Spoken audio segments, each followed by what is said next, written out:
뉴스 토마토가 또 특종을 냈습니다.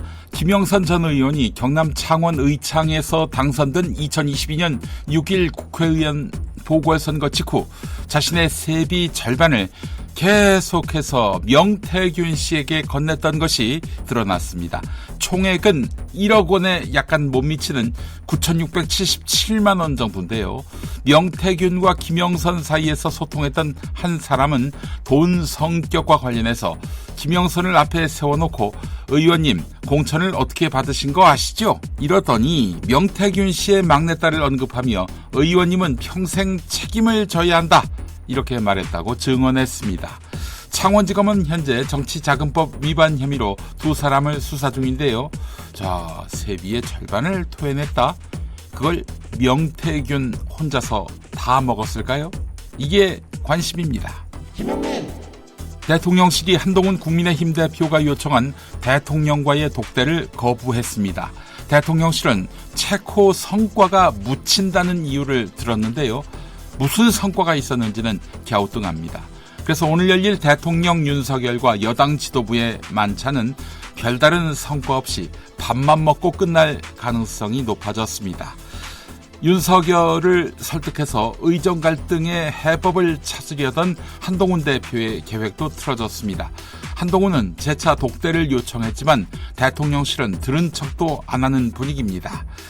검찰에서 대통령과 맺은 20년 인연을 언급하면서 대통령과의 원활한 소통을 자신했던 전당대회 때 한동훈 약속도 무색해졌습니다. 이를 두고 한동훈 측근은 김건희에 대한 논의를 피하려고 저러는 것 같다라고 했습니다. 윤석열 부인 김건희에게 명품 가방을 건넨 최재형 목사가 자신의 사건 처분 방향을 판단할 검찰 수사심의위원회 수심위에 새로운 증거를 제시할 것으로 알려졌습니다. 최재형 목사는 명품 가방을 준 것에 청탁 의미가 있었다라고 시인할 것으로 보이는데요. 가방 수수는 청탁 대가가 아니라며 김건희를 기소하지 않기로 한 검찰은 긴장을 타고 있습니다. 만약 최재형 목사 수심위가 최 목사에 대해 기소나 계속 수사를 권고할 가능성이 있기 때문입니다. 이라면 최재형 목사만 기소하기는 어려워집니다. 김건희 또한 기소할 가능성이 높아 보이는데요. 오늘 결과가 그래서 주목됩니다. 도이치모터스 주가 조작 사건의 핵심 인물 가운데 한 명으로서 1심과 항소심에서 연거푸 무죄의 판결을 받은 이종호 전 블랙펄 인베스트먼트 대표가 2020년 9월에서 10월 사이 김건희와 한 달 동안 총 40차례의 연락을 주고받은 것으로 알려졌습니다. 김건희가 먼저 연락한 횟수는 25차례, 이종호 전 대표가 먼저 연락한 횟수는 15차례였습니다. 이들이 접촉한 사실이 확인되면 김건희가 도이치모터스 주가 조작 사건에서 단순히 계좌만 빌려준 쩐주 역할에 그친 게 아니라 직접 개입했을 가능성을 키우는 정황으로 해석할 수 있습니다.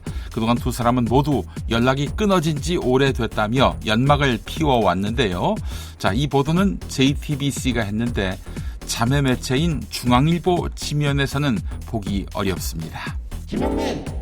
48년 뒤 한국은 세계에서 두 번째로 늙은 나라가 될 전망입니다. 인구수는 3,600만 명까지 쪼그라들 것으로 예상되고요.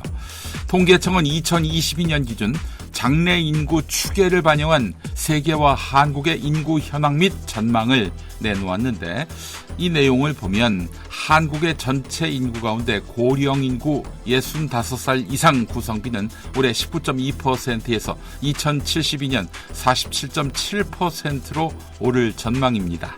반면 같은 기간 생산연령 인구 구성비는 70.2%에서 45.8%로 축소한다는 게 통계청의 관측입니다. 생산연령 인구보다 생산연령 인구의 부양을 맡아야 하는 고령 인구가 더 많아질 것이라는 의미인데요. 한편 한국 인구의 기대 수명은 2022년 82.7세인데 2072년에는 91.1세로 높아질 전망입니다. 2072년이면 뉴진스의 민지가 68살입니다. 일부 대형마트에서 판매하는 배추 한 포기 소매 가격이 2만 원을 넘은 것으로 나타났습니다. 이는 한국 농수산식품유통공사가 조사하는 평균값보다 2배가량 높은 수준입니다. 유통공사는 재래시장과 대형마트, 하나로마트 등 각 유통사에서 조사한 배추 가격을 매일 공시하고 있는데요. 배추 수급이 불안해지면서 식품업체들도 배추 판매를 중단하고 있습니다. 농림축산식품부는 배추값 안정을 위해 다음 달 2일까지 정부 할인 지원을 지속하고 김장철 배추 공급에 문제가 없도록 김장에 쓰는 가을 배추에 대한 생육 관리를 강화한다는 방침인데요. 오늘 이후에는 중국산 배추도 들여올 수 있게 할 계획입니다.